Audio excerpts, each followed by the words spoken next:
La capitale de la chaussure va-t-elle perdre ses souliers Clergerie? Le fabricant emblématique de souliers en cuir, basé à Romans-sur-Isère, est en difficulté financière depuis plusieurs années. Il a été placé en redressement judiciaire. Prends un café, je t'explique pourquoi ce sujet suscite l'émotion à Romans-sur-Isère.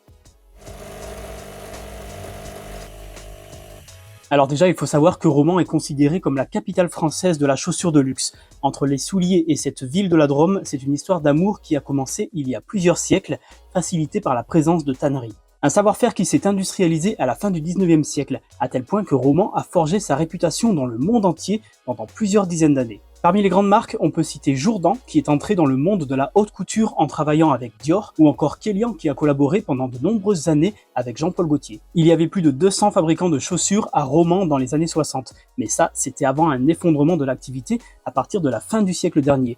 Et ça aussi, ça joue dans l'émotion. L'industrie de la chaussure romanaise a été fortement délocalisée dans les pays émergents. Des salariés ont été licenciés en masse et de nombreuses sociétés ont déposé le bilan. Les souliers Clergerie figurent parmi les rescapés. C'est le dernier chausseur de luxe de Romans-sur-Isère. L'entreprise a été fondée en 1981 par Robert Clergerie et elle a chaussé des célébrités telles que Madonna ou Michelle Obama. Déjà placée en redressement judiciaire il y a 2 ans, elle avait été rachetée par un groupe américain qui avait baissé la production et réduit les effectifs à Romans pour délocaliser une partie de la fabrication. Puis elle a à nouveau été placée en redressement judiciaire en fin d'année dernière. Clergerie ne compte plus que 40 salariés à Romans, elle pourrait faire l'objet d'un nouveau redressement judiciaire ou d'une reprise par un candidat solide. Le tribunal de commerce doit rendre sa décision le 11 mars.